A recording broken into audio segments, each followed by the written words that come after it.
Hey guys, welcome back to another episode of the Rock Your Comeback podcast. I'm your host, Nicole Eaton, and today we're talking about money.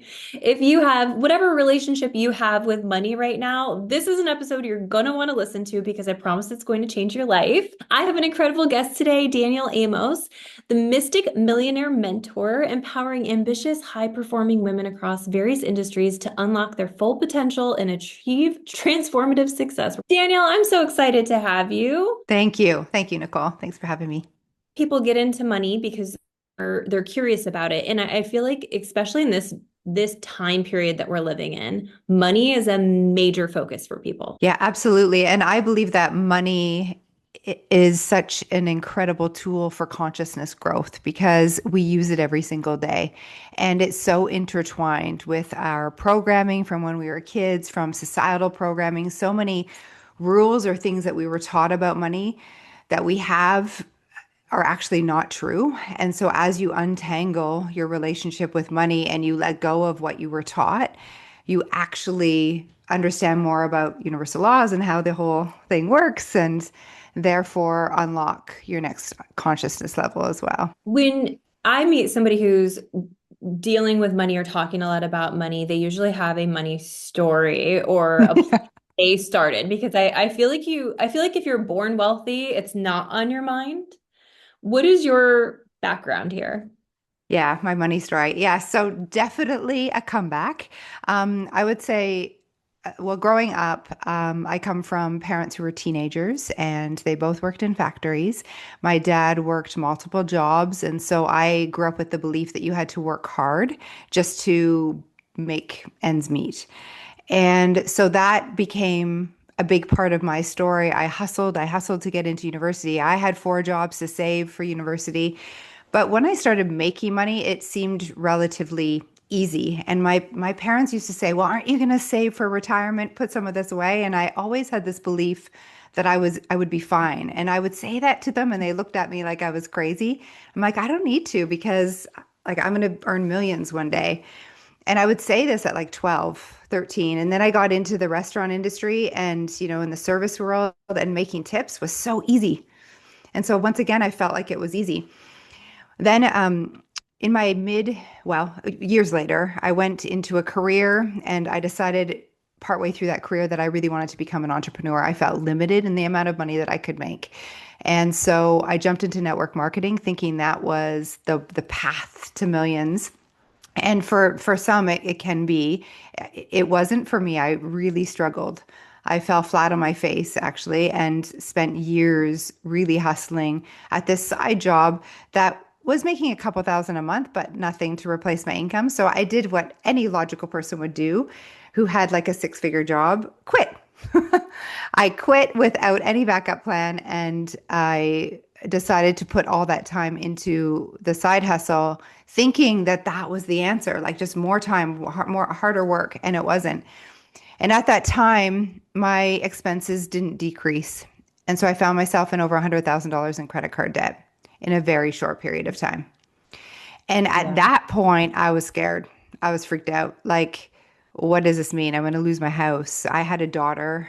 My husband at the time was very angry with me. And so, if you would have seen me, I was in Toronto crying on the floor of my condo with him freaking out, telling me how I put us in so much risk. And I like literally using one credit card to pay off the other and anxious, biting my nails, drinking to make myself feel better. And at that time, I remember saying to myself, I know that there's like something for me to crack. I know that I'm made for more. And I think a lot of women, a lot of listeners will probably relate to that moment for themselves when you just like, and I heard this voice. It was like, if it's meant to be, it's like really up to you. And so I vowed to figure it out and then help other women do it. And about 2 weeks later, my mom dragged me to a seminar. And that seminar, Bob Proctor was speaking. And he said something from stage. He said, "Your results always tell the truth as to your consciousness, like what you understand. And money is a great measurement of your understanding." And he said, "Your results don't lie. And he felt like he was speaking right to me. Like he pointed his finger and he said, "Your way's not working. Why not try mine?" And I knew it was like a punch in the gut, and I knew he knew what he was talking about. I just like, the truth resonates with the truth and the essence of who you are. And I decided to ask my mom for a credit card because I was in a lot of debt. And I ended up borrowing 3 credit cards just to make the deposit for his program. And within 6 months, I tripled my income. And I didn't work any harder. In fact, I probably did less.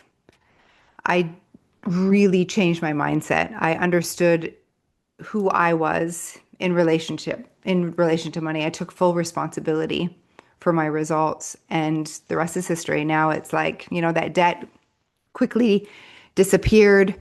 I had my first $100,000 month not long after that.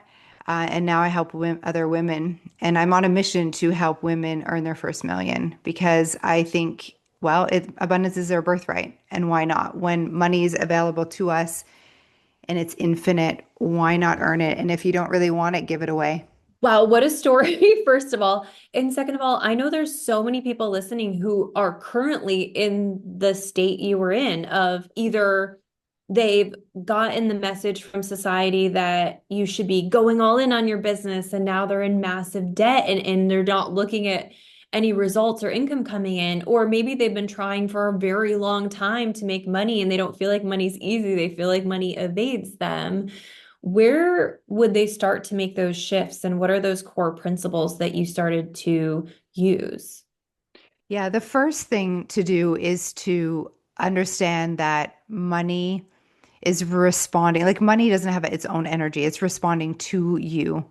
So to pay attention, like pay attention to the little voice in your head when you go out to the grocery store. Are you really thinking that, like, are you doing the math like society teaches us? And I've got $100 in my account, and if I spend $10 on this, there's 90 left. That is a huge mistake because it's not true. It right away shows us that we believe that what's in the account right now is all that there ever will be. And it's not. Even if you are, you work a 9 to 5, you get paid every couple weeks. But here's the thing, you want to be open to possibility. And money comes to us through the path of least resistance. It doesn't come through from a job, it comes through a job. And so as you start to stay open and you notice like how you're responding, you can start to clean up that energy around money and say, okay, it's responding. Like if I believe money's hard to earn, it has to prove you right. You have to be right with those beliefs. And so it will be hard to earn. So what if you start repeating to yourself, money's easy.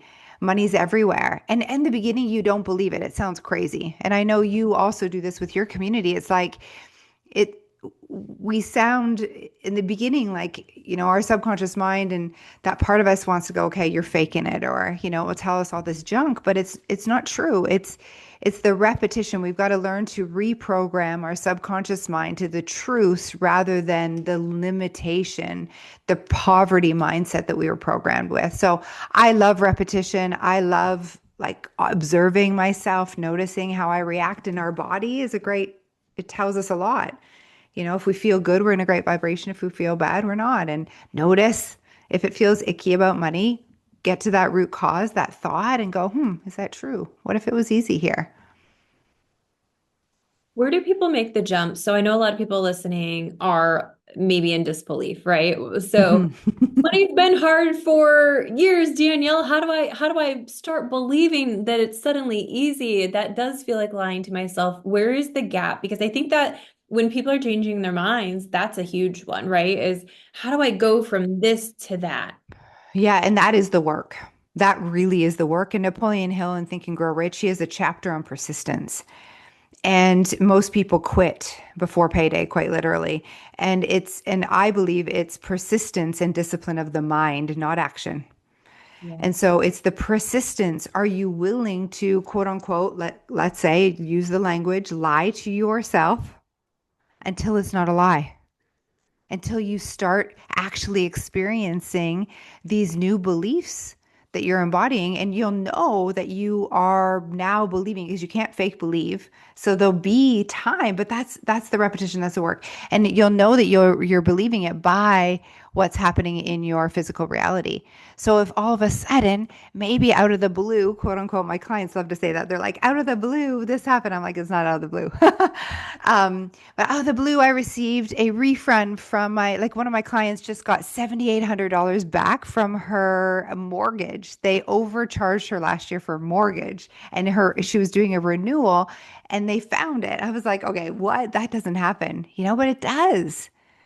It does happen, and it can come from all different ways. It can come from increased clients because all of a sudden at your relationship with money is better, and then clients come out of the woodworks to support that new belief. But it can come in all sorts of ways, and being open to it is really important, and holding that energy until really, and keep practicing. I love too that you're talking about possibility. I think that one of the biggest mind expanders is the idea that anything is possible at any given moment. And so a lot of times when we're doing something, we're like, okay, X equals Y.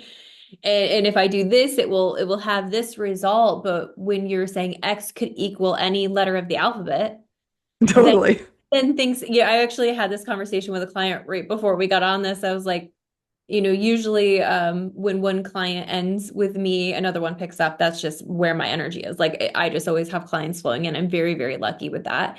But this time I was actually getting really curious about like what other pathways it could come. And so I had said, I'm just like, I'm curious. So this month, a client came, but then like four other opportunities, either for speaking or UGC creation, like high paid opportunities. And so it's just that openness for different pathways that it feels like it drops out of thin air. Like I'm getting paid an obscene amount of money to do a talk at a Fortune 500 company for an hour.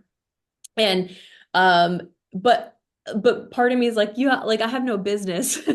Like I don't know why they picked me. They like approached me about it, but like I have no business getting that opportunity. It's just that I'm open to it. And I Yeah, think that leadership, right? yeah, absolutely. You're open to it and you're a match, or else it wouldn't have happened. And so to acknowledge that, because nothing comes into our experience if we're not a match for the positive and the not so stuff we love, right?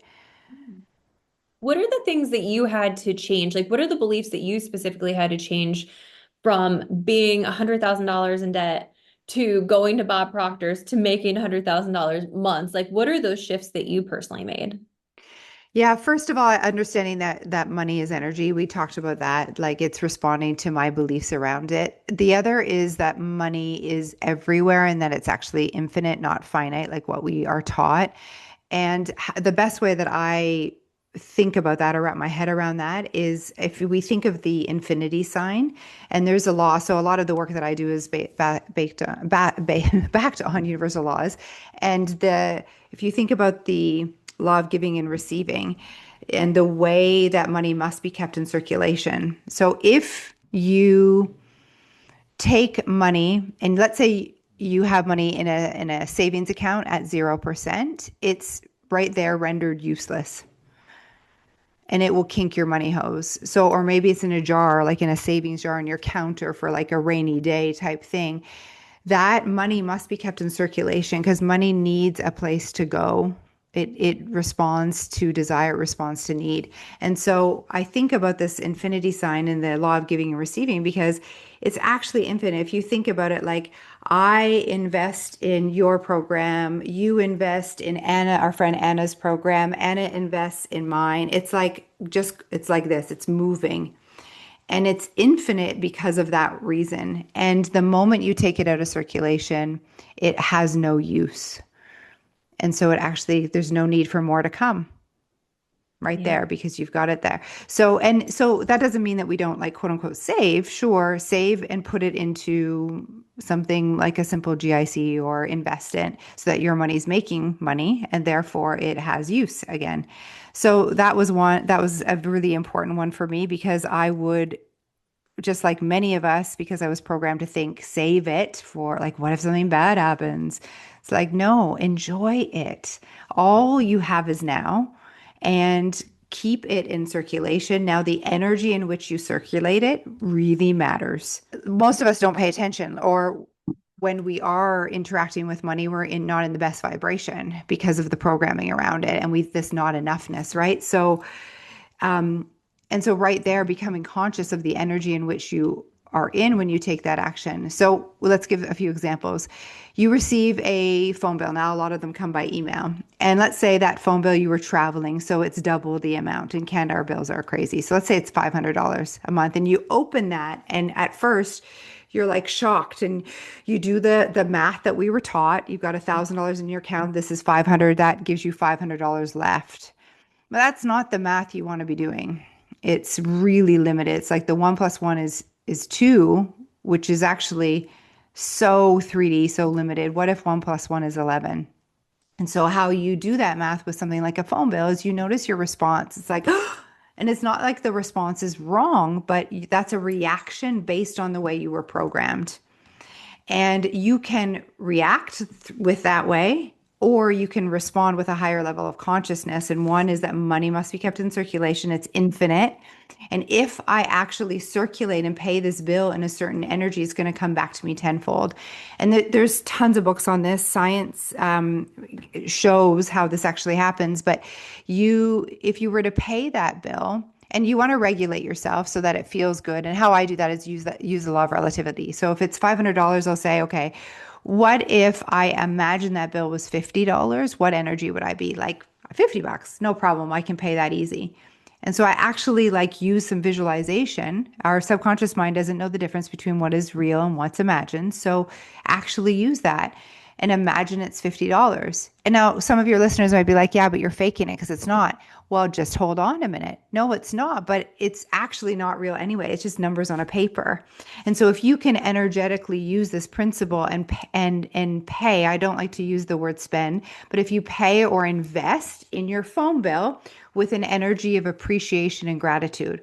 So what can you be grateful for? Well, this phone, are you kidding?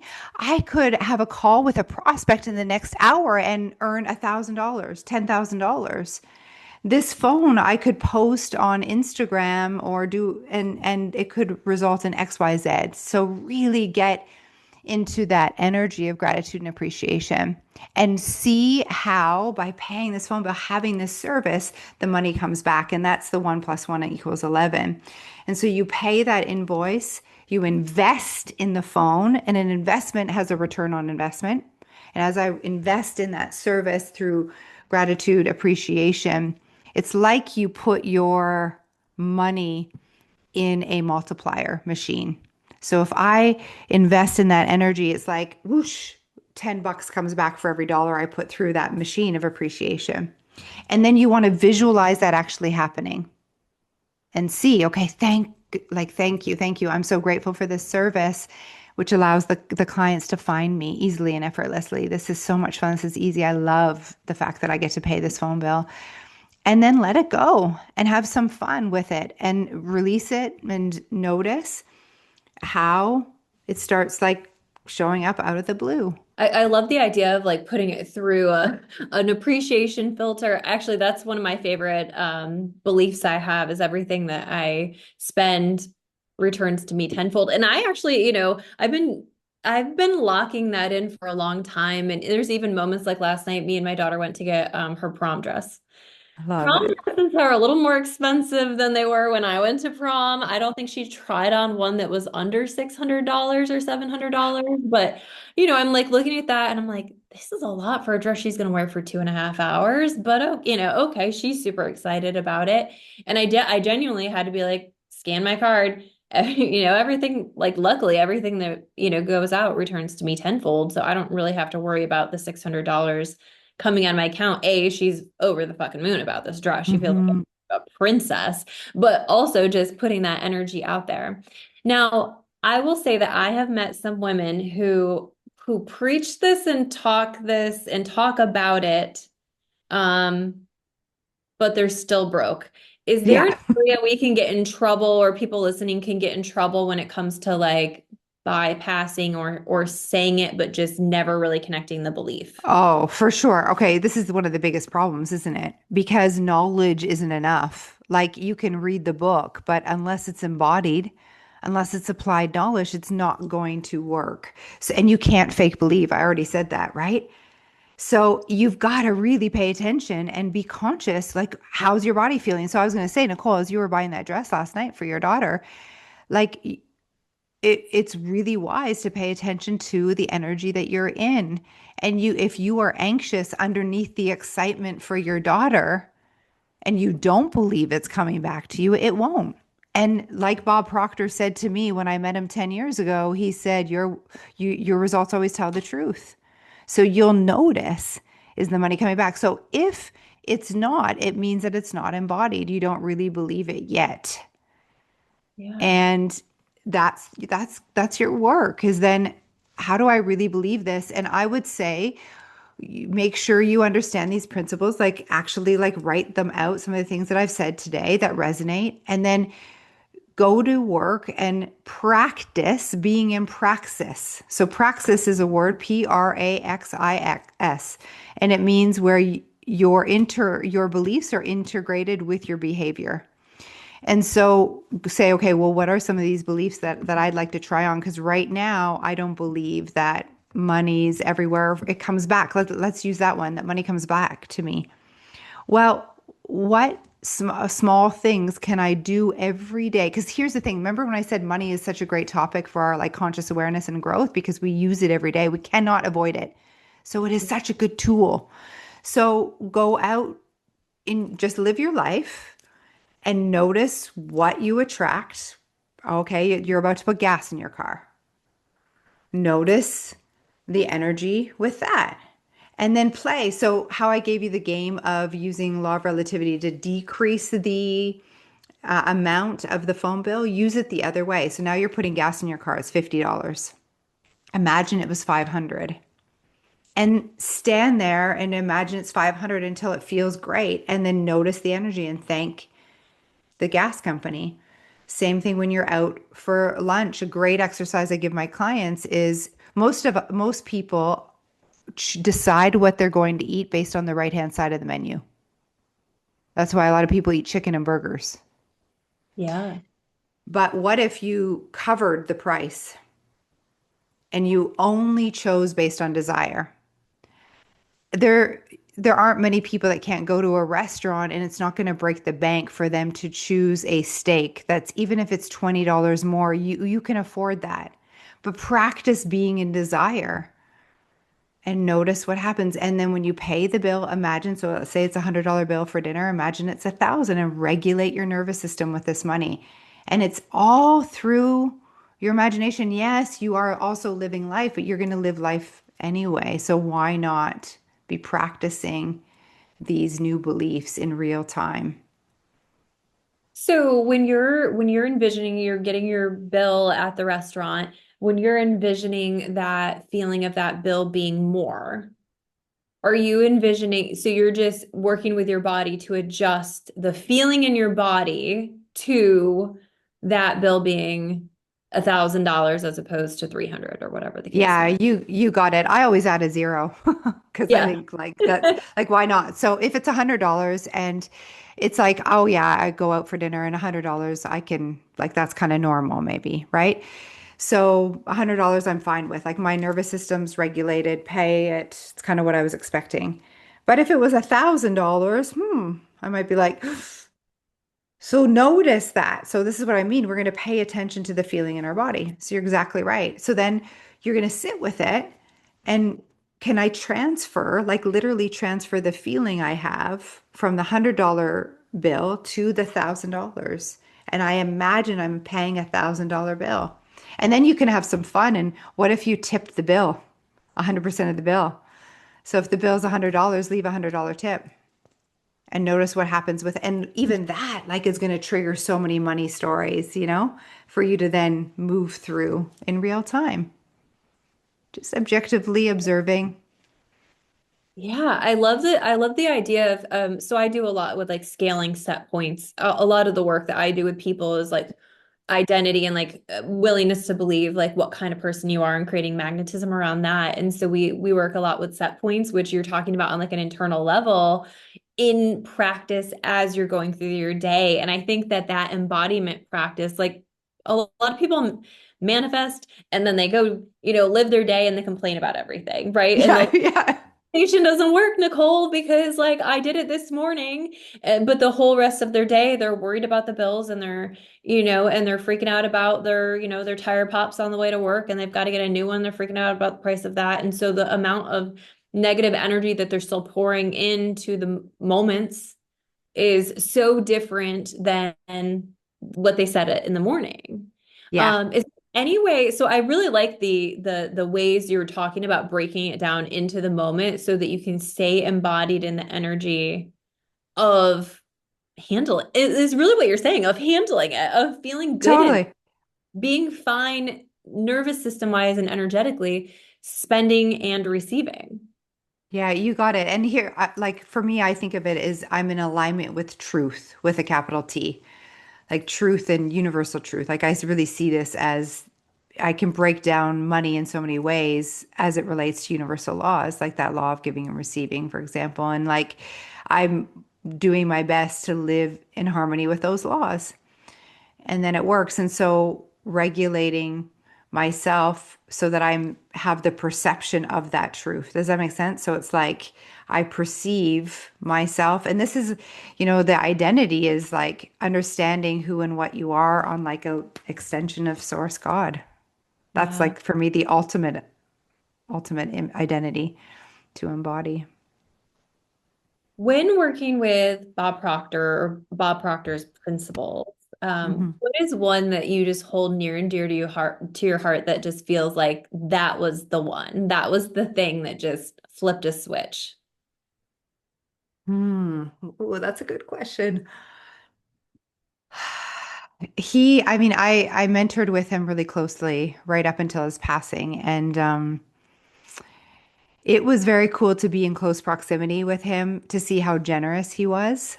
He really did live in harmony with the laws. Like he didn't see, like he would never hold on to money for anything. He kept hundreds in his wallet. He tipped $100 to the bellman, like everyone just received. And he taught us that if you want more money, give more money. And if you want more love, give more love, And I would say watching him actually embody that was pretty cool. And he really followed intuition. Like if he had a desire to bless someone that day, it didn't matter if it made sense or not. Like he would just do it. And he always left everyone better than what he found them. Meaning, like if it was an abundance of cash money, like I just explained, but also words. And he really believed that every single person he met could be, do, and have anything that they desired. So when it came to like your mom was a teen mom Hmm. and you both go to this experience with Bob Proctor, is she a millionaire now too? Like was she able to take the principles and move with them as well? Yeah, interesting. And so crazy that it was her that brought me. No, no, she knows a lot, like a lot of people, and not embodied. Ah, okay. So she can repeat the principles, but Yeah. like Bob says, the results, like it takes something to embody it. It really does. And I think it's a missing piece for most people. It's not applied. What I want to point out that you're saying is that the embodiment practice is superior over any knowing that you could possibly have about any of this. Yeah, I mean, I guess the first step is is the knowing, right? It's like we can read all the books, but not much can change. It's like, okay, well, you can consciously repeat it. So I think the knowledge is important, but it doesn't make any difference if you're not walking with that knowledge, if you're not actually embodied, like we said. So, and there are lots of ways to become embodied, but I would say like choosing a principle or a couple things that you can really practice because like you can't fake it. Like everything's vibration. It's not what you say. It's the vibration, the frequency you are in while you're taking the action. So this is why, I think it's been interesting to watch some people in the manifestation world. And some people can buy the Gucci bag, handbag, and immediately uh, move into their next level identity or self image, right? And then there's other people that do that and it doesn't work. Well, the difference is that the woman who invests in a Gucci purse, she aligns with that self image, and that decision moves her to a different frequency, and she embodies that new self image inside in her internal world. And that handbag and that investment in herself through the handbag is just a symbol, and then it returns tenfold. But then you have the other woman that does the same thing because she sees it or hears it, but doesn't understand that she's got to then stay in the frequency or the identity that that purchase represents. And she doesn't. So she purchases the handbag and she worries and flip-flops back and forth, and the results you're going to get is the frequency that you're in the majority of the time, and we can't fake it. So that's why I was saying our body is such a great way to tell us, because it's like, I think it's Abraham Hicks, that says like your body is your guidance system, like your feelings are your guidance system, so pay attention. And it's not a problem if you are the person who habitually worries like that. It's like, okay, well, you're going to need support to stay in the embodiment of that new self-image, that new identity. And that's where the work that you and I do come in. It's like community of people that hold you accountable to that new way of being. And I also think that the more you hear people talking about it, we were talking initially about possibility. Yeah, And for me, I grew up in a very low middle class. I got my hand-me-downs. We did thrift shopping. Like I wanted to do gymnastics. We couldn't afford it. That's like the mentality I grew up in. And it's funny because over the last, several years, I've been very blessed to manifest a lot of wealth in my life. And my dad will come here, we'll sit out on the front porch and he'll be like, how can everybody afford to have like somebody cutting their grass and their cleaners and and so it's like these really good conversations I'm having with him because he still can't wrap his mind around the fact that people can afford this way of living. And I'm not saying anything bad about my dad, obviously, but yeah. like his mindset is so different from the one I've acquired, but it has taken so much intentionality for me. I'm very intentional about what I consume. I'm very intentional about what I listen to. If I'm grocery shopping, I'm listening to manifestation rampages. Like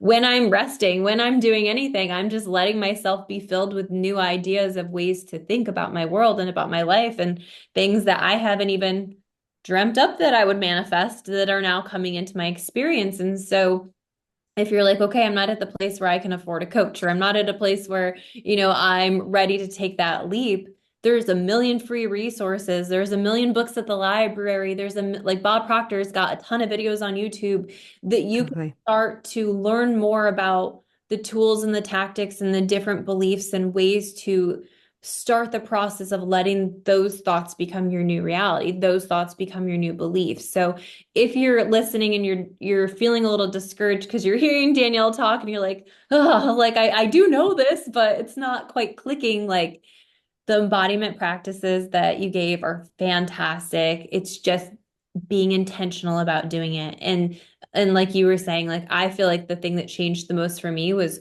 what conversations and people I'm surrounding myself with. It is really, Yeah. really hard to become a very wealthy version of you around people who are addicted to poverty in some regard or Oh, victimhood. for sure. That is super hard. You feel really awful and guilty and bad about it, right? And so also up leveling your circle, going to networking meetings, working with people like Danielle or me, like those are the things that are going to take where you're at and help you stop flip-flopping from what you know and what you're ready to become. And I'm loving this conversation. I would say also like going to luxury places, that maybe you feel uncomfortable and you feel like you don't belong yet. But like I would sit in the lobby of fancy hotels and order a tea and watch the people, like observe them. And it's not so much how they're acting, but it's really if you can like listen to their conversation, it's how they're thinking. I remember before I gained this knowledge, I went to Florida and it was during March break and we couldn't afford a plane ticket. So we drove from Canada. It was like over 24 hours. And I had been invited to stay with a friend and her partner at the time. And he was a guy from Toronto and he had multiple homes. And one of them was on a golf course in Florida. And it sounded amazing. I'm like, we have to go. Like, sounds like it's such a great invitation. And so we did, and it was such a blessing. It was like a turning point in my awareness. I had started working with Bob, but not yet tripled my income. So it was, or maybe I just was about to, but for sure we did not have the money. And I overheard this gentleman speak to his friends about multiple homes. And this one guy was like, "Oh, I just bought my wife a boat." And like and the guys are like, well, "How much was the boat?" And I was like, "Oh my gosh." Like they are asking each other how much they're spending, how much this home was. And I'm like, I thought that was rude. And Yeah. I could see how comfortable they were talking about money. And it hit me. I thought that they were comfortable because they were rich. Like, and I'm like, oh, one day I'll be comfortable like talking like that. And I'm like, nope. And it hit me. It was like, no, they're comfortable and that's why they have the money. It's be, do, have. Yeah. I thought we had to have it first, invest it, and then be comfortable. And I just watched them, my eyes, like my jaw was dropping. And it was like one of the best experiences. I remember every moment of that trip and going back thinking like that's my life. Another thing is like, you know, if you can you said put yourself in circles where people are talking about wealth and they're talking about money and possibility and potentiality, so important. And notice what those people are earning. Because just if you can get yourself in the room, and it could be at a fancy hotel buying a tea. Yeah, the tea might be $15 rather than $2. And do it. It could be the best $15 you ever invest. And notice my language. Like I think spending doesn't come back, so invest. And that being in close proximity shows also what you're vibrating at because you would not be able to attract overhearing those conversations if you weren't moving into a more prosperous mindset. Just by law, you couldn't overhear it. You wouldn't attract it. Listening to this podcast is also a great example. For every one of you listening, you've attracted this. You're in harmony with prosperity and potentiality of infinite wealth. It's true because you're here. We get signs that we're close, right? And so this is one of them. Let this be one of them that you are on the precipice of just holding that energy just a little bit longer. And I love what you were saying about how people who have money talk about it differently. And Yeah. people who have money because they splurged on one item and are scared of having done that talk about money differently. And so it is a really great idea and a great practice to be the observer of the experience and the ways people have like money is a relationship. Sometimes I think of it as like a buddy. Like, where's my Yeah. buddy? Like, have I like watered that relationship today? Do I like appreciate that relationship today? And like that's another thing that I really just enjoy doing is like reminding myself like and maybe it comes from not having much, when I started off, but just reminding myself like how freaking lucky. Like sometimes I'll come down and I'll sit in my living room, I'll just look around, I'm like, oh my God, I live here.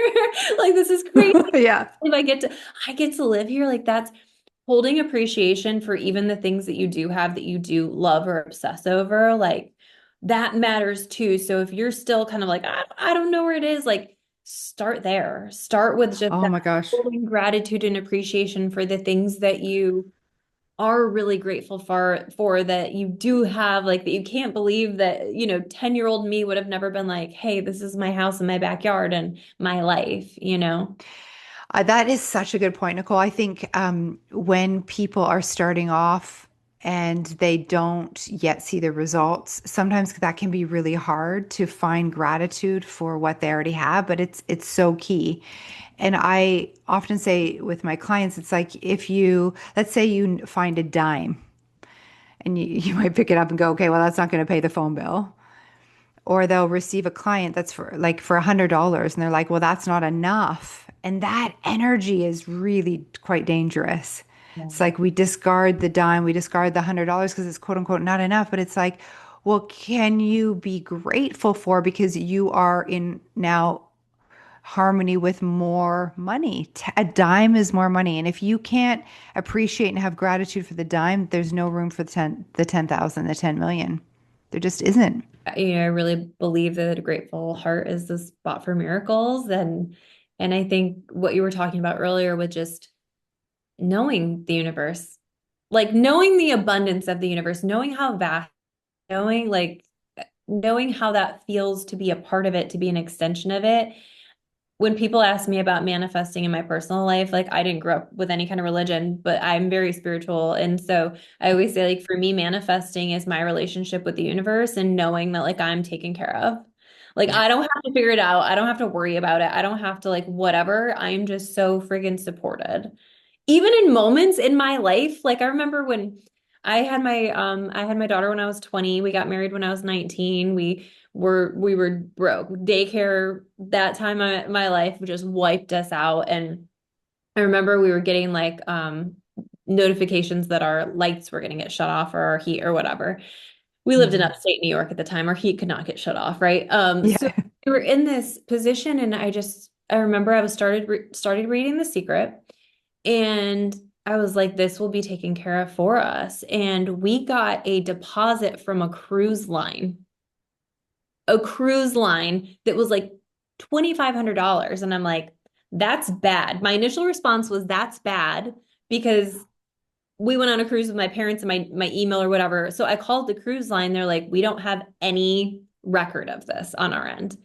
And I'm like, well, I don't want it to get like pulled from my account. And they're like, we don't have any records, so nothing's getting pulled. Like, it doesn't exist. And I'm like, Wow. looking at it, it exists right now. So we just ended up with an extra $2,500. It paid all of the utility bills. It got us ahead on our mortgage. But it was just like, even in times in my life where it looked real, real, real bad, something came in and swooped in and it worked out. Or just like little moments that like shifted. And I was like, wait, I'm okay. I'm taken care of. And so I think even in the hard times, like look for those blessings, look for those miracles, look for those moments, because even at the lowest, something's there still helping you out if you're willing to be helped. Yeah, absolutely. And I think you're right, being open and also um, controlling your response to the notifications. Like you were probably freaking out, but also there was an element that you had possibility. You were open to that, or else it wouldn't have happened. Well, that's huge. Yeah. Amazing. This has been such a wonderful conversation. Is there anything that you want to leave the listeners with before we close up? I love to tell people to expect abundance because abundance is your birthright. It's actually your natural state to be abundant. And that's the universe having your back, like you said. And so if you can start to expect abundance and see abundance in all realms, like not just money, but like the abundance of trees on the leaves, the leaves on the trees, the abundance everywhere that exists, and acknowledge and be grateful for it and focus on that and then expect it to come to you because that's your natural state. Notice what changes. It can be so simple sometimes, often. I know that people are going to want to work with you. They're going to want to follow you. Where can they best do that? Instagram's the best. So I'm at the Danielle Amos, and it's me in there with the help of a little bit of AI ManyChat bot. But we tell you when it's a bot, and and I'll come in and speak with you as well. So I'd love to hear from you, your questions, maybe some ahas that you got from this. Yeah, thank you. Yes, this was incredible. We will drop all of Danielle's information in the show notes so you can find her easily. And thank you so much for being here. This was amazing. Thanks, Nichole.